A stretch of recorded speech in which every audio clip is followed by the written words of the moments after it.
अस्सलामुअलैकुम। I hope आप सब लोग ठीक होंगे। लेक्चर नंबर 1, 2, 3 में हमने डेफिनीशन पढ़े थे, वो डेफिनीशन एक्सरसाइज 1.1 और 1.2 के लिए। आज हम लेक्चर नंबर 4 में एक्सरसाइज स्टार्ट करने जा रहे हैं।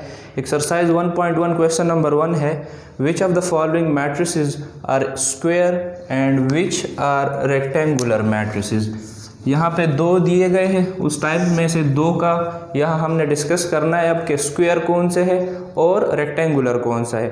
तो क्वेश्चन नंबर 1 में पार्ट नंबर 1 है, बुक में दिया है part number 1, a equals to 2, 3, 0, 5। सिर्फ आइडेंटिफिकेशन करनी है कि ये रेक्टेंगुलर मैट्रिक्स है या स्क्वायर मैट्रिक्स है। तो हमें पता है कि रेक्टेंगुलर मैट्रिक्स में रोज़ और कॉलम इक्वल नहीं होते, जबकि स्क्वायर मैट्रिक्स में रोज़ और कॉलम्स इक्वल होते। यहाँ देखते हैं number of rows in matrix A equals to, इसमें रोज़ कितने हैं 1, 2, यहाँ पे रोज 2 है। Number of column in matrix ए। अब इसी में कॉलम कितने हैं 2 कॉलम्स हैं, तो मीन्स रोज और कॉलम्स आपके पास इक्वल है। तो matrix A is square matrix. Rows और कॉलम्स इक्वल है तो ये हमारे पास स्क्वायर मैट्रिक्स है। इसी तरह पार्ट नंबर 2, 3, 4, 5, 6, ये पार्ट नंबर 6 तक इसी तरह क्वेश्चन नंबर 1 में उन्होंने मुख्तलिफ किस्म के मैट्रिसेस दिए और आइडेंटिफिकेशन करनी है कि कौन सा स्क्वायर है कौन सा रेक्टेंगुलर है। इसका पार्ट नंबर लास्ट में करता हूँ, पार्ट F, लास्ट पार्ट है F इक्वल्स टू -1 और 7। तो यहाँ आप इस solution f equals to -1, 7। Number of rows, again number of rows in f, in matrix f equals to कितने रोज है 1, 2 रोज है। नंबर ऑफ कॉलम्स, अब इसी मैट्रिक्स में कॉलम एक ही कॉलम है, तो यहाँ पे रोज और कॉलम्स इक्वल नहीं है, तो ये हमारे पास रेक्टेंगुलर मैट्रिक्स है। So matrix F is rectangular matrix. Next जो क्वेश्चन है, question number 2, list the order of the following matrix. तो ऑर्डर भी हमने डिस्कस किया है क्वेश्चन नंबर 2, बाकी पार्ट्स आप लोगों ने होम टास्क में करने हैं। क्वेश्चन नंबर 1 में जितने पार्ट रह गए हैं वो आपने होम टास्क में करने हैं। क्वेश्चन नंबर 2, अगेन ये भी हमने डिटेल में डिस्कस किया था ऑर्डर को। List the order of the following matrices.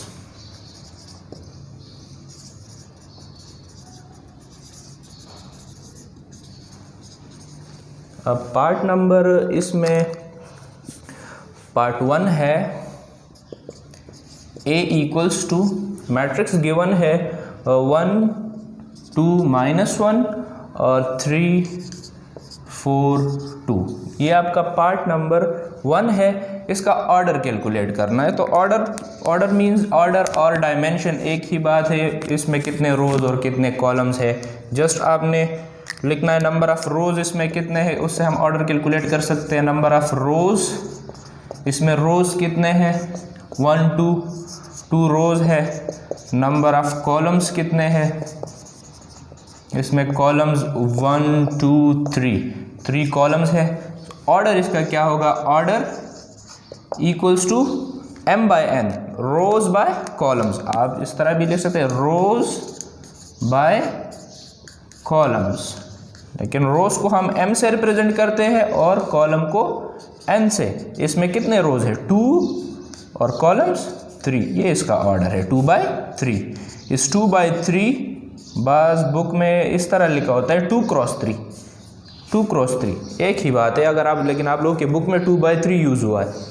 अब ये क्वेश्चन नंबर 2 है, इसमें बाकी पार्ट्स आप खुद कर ले, सिंपल है। नंबर ऑफ़ रोज़ किसी मैट्रिक्स में कितने हैं और कॉलम्स कितने, अगर इस तरह जस्ट अगर 1 है तो इसमें एक ही रो एक कॉलम है, इसका ऑर्डर 1/1 होता है, 1/1। तो ये सिंपल है, जस्ट रोज़ एंड कॉलम को आपने आइडेंटिफाई करना है और फिर उसके बाद उसका ऑर्डर लिखना है कि कितने रोज़ है और कितने कॉलम्स है। क्वेश्चन नंबर 3 की तरफ आते हैं।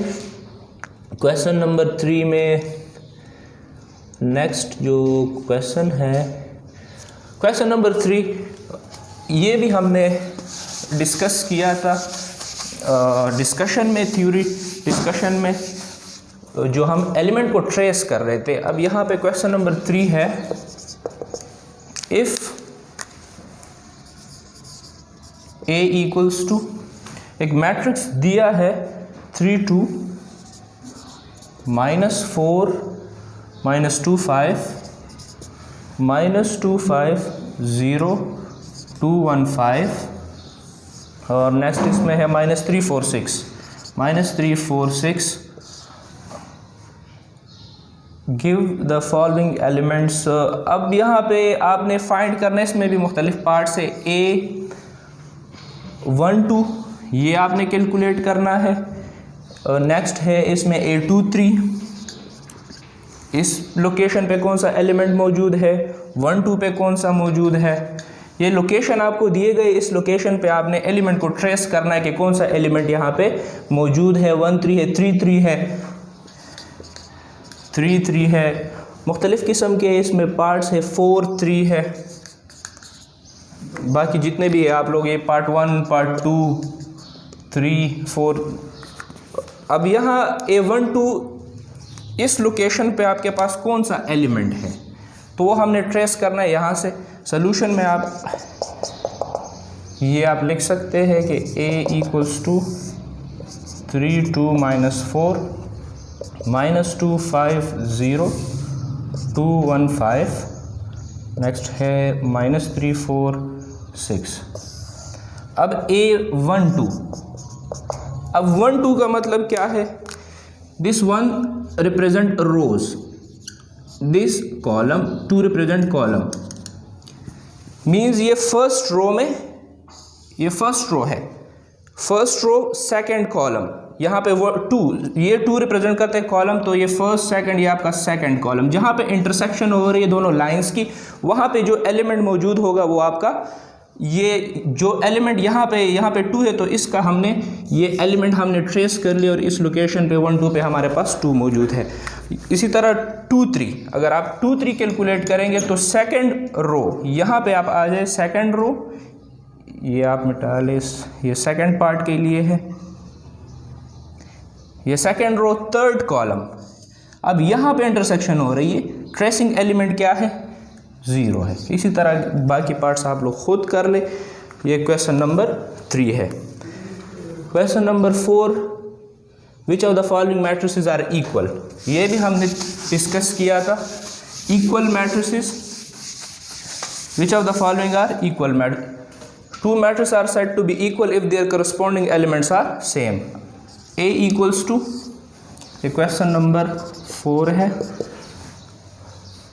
A इक्वल्स टू 2 5 1 3, नेक्स्ट इसका B इक्वल्स टू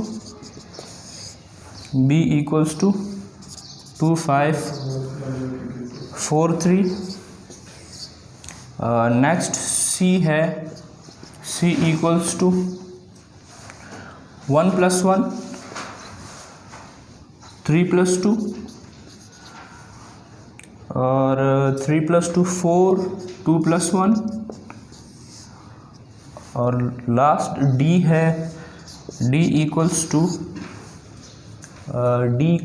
2 4 + 1 1 3। अब इस 4 मैट्रिसेस गिवन है, इसमें आप लोगों ने चेक करना है कि कौन से 2 मैट्रिसेस इक्वल है। अब यहाँ देख ले, करस्पॉन्डिंग एलिमेंट को देख ले, सोल्यूशन में आप जस्ट लिख ले कि यहाँ पे 2 है, यहाँ पे भी 2 है, ये करस्पॉन्डिंग एलिमेंट सेम है, यहाँ 5 है, यहाँ भी 5 है, यहाँ पे 1 है, यहाँ पे 4 है, तो ये दोनों मैट्रिसेस इक्वल नहीं है। अब यहाँ A और C की तरफ देखते हैं। यहाँ 2 है, यहाँ पे 1 + 1 इससे भी 2 आ रहा है, यहाँ 5 है, ये 3 + 2 यहाँ से भी 5 आ रहा है, यहाँ पे 1 है, यहाँ पे 4 है। अगेन ये दोनों इक्वल नहीं है। अब 1 और A और D को चेक करते हैं। यहाँ पे 2, यहाँ पे भी 2 है, यहाँ पे 5 है, 4 + 1 यहाँ से भी 5 आ रहा है, 1 और 1 सेम है, यहाँ पे भी करस्पॉन्डिंग एलिमेंट सेम है, तो ये A = D, ये A और D मैट्रिक्स ये आपस में इक्वल है। यहाँ B और C को चेक करते हैं। 2 1 + 1 अगेन यहाँ 2 ये सेम आ रहा है, 5 और यहाँ पे भी 5 है, 4 यहाँ पे भी 4, 3 2 + 1 से 3, तो अगेन ये B = C, तो B और C आपस में इक्वल है और A और D आपस में इक्वल है। ये क्वेश्चन नंबर 4 था। नेक्स्ट इसमें है क्वेश्चन नंबर 5। क्वेश्चन नंबर 5 आप लोग खुद होम टास्क में कर ले, ये भी इसी तरह है। Let A = 2 - 3 U 0 and B = V - 3 5 W for what values of U, V and W are A and B are equals। तो A और B करस्पॉन्डिंग एलिमेंट को आप चेक कर ले, तो U की वैल्यू अगर 5 हो तो ये आपके पास इक्वल आ जाएगा, और अगर W की वैल्यू 0 है, V की वैल्यू -3 है, तो ये आपके पास दोनों मैट्रिक्स इक्वल हो जाएंगे इस वैल्यूज़ के लिए। क्वेश्चन नंबर 6 है।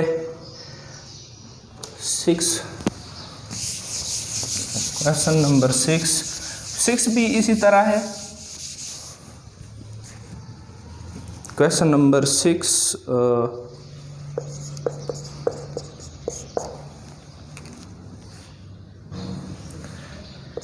if A = x + 3 और नेक्स्ट है z + 4 2y - 7 0 0 A - 1 -21 B - 3 6 is equal to, यहाँ पे 0 - 6 0 6 3 3y - 2 -6 - 3 -6 - 3 2c + 2 और 0 -21 2b + 4। अब यहाँ पे find the value of A B, find the value of A B C X Y and Z, X Y and Z. Question given है if A = this matrix = this. अगर ये A given नहीं है, अगर ये मैट्रिक्स और ये आपस में क्या है, इक्वल है, तो आप कैलकुलेट कर ले A, B और C को। अब खुद ये कह रहे हैं कि ये दोनों क्या है, इक्वल है। तो मैट्रिसेस जब इक्वल होते हैं तो उसके करस्पॉन्डिंग एलिमेंट्स भी इक्वल होने चाहिए। तो सॉल्यूशन में आप डायरेक्ट स्टार्ट कर रहा हूँ। करस्पॉन्डिंग एलिमेंट x + 3 = 0, इसका करस्पॉन्डिंग एलिमेंट यहाँ पे 0 है, तो आप इस 3 को राइट साइड शिफ्ट कर ले, इसका साइन क्या हो जाएगा, माइनस हो जाएगा, x = -3। ये इसका आंसर है। आप अगर एक स्टेप में नहीं करना चाहते तो यहाँ पे लिख ले सबट्रैक्ट 3 फ्रॉम बोथ साइड्स। तो यहाँ पे आ जाएगा x + 3, यहाँ से भी 3 को सबट्रैक्ट करना है, 0 से भी 3, तो यहाँ से कैंसल आउट हो जाएगा, x = 0 - 3 से -3, तो x की वैल्यू -3 आ गई। नेक्स्ट है z + 4।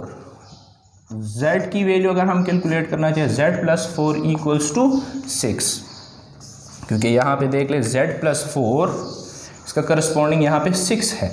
तो अब यहाँ अगेन वही स्टेप रिपीट कर ले, subtract 4 from both side, subtract 4 from both side. अब यहाँ z + 4 - 4 = 6, -4 यहाँ से कैंसल आउट, z = 2, तो z की वैल्यू भी कैलकुलेट हो गई। नेक्स्ट नेक्स्ट है 2y, स्टेप बाय स्टेप आप लोग कर ले। 2y minus 7 equals to 3y minus 2। अब यहाँ पे आप इस 2y को राइट साइड शिफ्ट कर ले, -2 को लेफ्ट साइड, तो इसके साइन चेंज हो जाएंगे। आप एक स्टेप में भी कर सकते हैं डायरेक्ट। अब यहाँ स्टेप बाय स्टेप किस तरह होगा, subtract 2y from both side. तो यहाँ पे 2y यहाँ भी सब्ट्रैक्ट कर ले और यहाँ से भी सब्ट्रैक्ट कर ले 2y को, यहाँ से एक कैंसल आउट हो जाएगा। -7 equals to 3y minus 2y, इसके कोफिशिएंट सब्ट्रैक्ट होंगे। यहाँ 3 से 2 माइनस कर लाइक टर्म है, तो यहाँ पे आ जाएगा y माइनस 2। अब अगेन यहाँ पे हमें y चाहिए, तो इसके साथ -2 एक्स्ट्रा है, आप ऐड करें both side, add 2 on both side. तो आपने -7 प्लस 2, यहाँ भी आपने ऐड करना, यहाँ से कैंसल आउट हो जाएगा। यहाँ पे आ जाएगा -5, -7 प्लस 2 से आएगा -5y, तो और y इक्वल्स टू -5, यहाँ इसकी वैल्यू -5 आ गई। नेक्स्ट है a की वैल्यू कैलकुलेट करना, इसका करस्पॉन्डिंग एलिमेंट यहाँ पे -3 है, यहाँ आप a -1 इक्वल्स टू -3, इसे राइट साइड शिफ्ट कर ले, ये ऐड कर ले, add 1 on both side, 1 on both side. यहाँ पे a -1 plus 1 is equal to -3 plus 1, ये cancel out, a equals to -2। अब नेक्स्ट यहाँ पे क्या रह गया है, c, इसका करस्पॉन्डिंग एलिमेंट भी यहाँ है 2c plus 2 equals to 0। Again 2 को बोथ साइड आप सब्ट्रैक्ट कर लिए, 2 यहाँ पे जाएगा तो माइनस। अब अगेन बोथ साइड आपने 2 से डिवाइड करना है, डिवाइड 2 ऑन बोथ साइड, तो यहाँ से कैंसल आउट, यहाँ से -1, ये c की वैल्यू आ गई।